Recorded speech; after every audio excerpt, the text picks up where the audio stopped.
అందరికీ నమస్కారం. నిన్న కేటీఆర్ మాట్లాడుతూ రేవంత్ రెడ్డి గారి వల్లనే హైదరాబాద్ కుప్పకూలింది,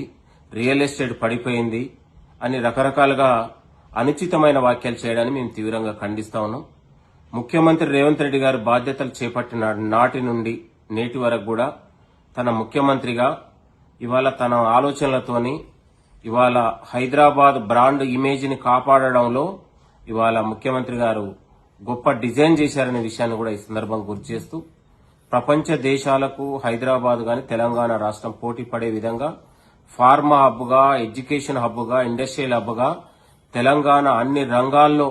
ఇవాళ ప్రపంచ దేశాలకు పోటీ పడే విధంగా ఇవాళ ముఖ్యమంత్రి గారు ఆలోచన చేశారు. ఇవాళ ఫ్యూచర్ సిటీతో పాటు మూసీ ప్రక్షాళనతో పాటు ఇవాళ హైదరాబాద్ లో ఫ్లైఓవర్ల నిర్మాణం కావచ్చు, ఇంకా జరుగుతున్నటువంటి తెలంగాణలో అభివృద్ది పనులు గాని, హైదరాబాద్ లో అభివృద్ది పనులు గాని ఇవాళ దేశానికే ఒక కొలమానంగా ఇవాళ ప్రపంచ దేశాలు పెట్టుబడికి అనువైన రాష్ట్రం, అనువైన రాజధాని హైదరాబాద్ గా ఇవాళ తెలంగాణ వైపు చూస్తా ఉన్నారనే విషయాన్ని గుర్తుపెట్టుకోవాలి. ఓర్వలేకనే ఇవాళ కడుపు కుట్రతోనే కేటీఆర్ ప్రజాపాలన పైన, ముఖ్యమంత్రి గారి పైన ఇవాళ విమర్శలు చేస్తా ఉన్నారు. ఇవాళ తెలంగాణ రాష్ట్రం ఇవాళ కాంగ్రెస్ ప్రజాపాలనలో అభివృద్ది చెందుతుండడానికి ఇది నిదర్శనంగా మనం అందరం కూడా చెప్పుకోవచ్చు.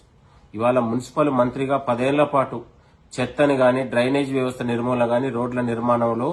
ఇవాళ అస్తవ్యవస్థంగానే ఉంచింది కాబట్టి తెలంగాణ ప్రజలు ఇవాళ కేటీఆర్ ని గతంలో మున్సిపల్ మంత్రిగా ఉండి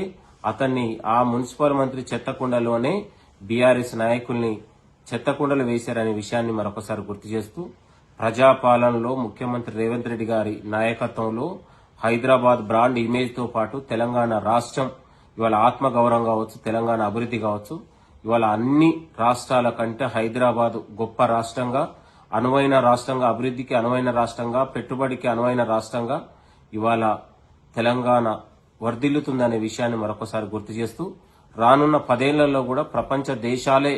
పెట్టుబడికి ఇవాళ తెలంగాణ వైపు, హైదరాబాద్ వైపు చూసే విధంగా ముఖ్యమంత్రి గారు డిజైన్ చేస్తా ఉన్నారనే విషయాన్ని కూడా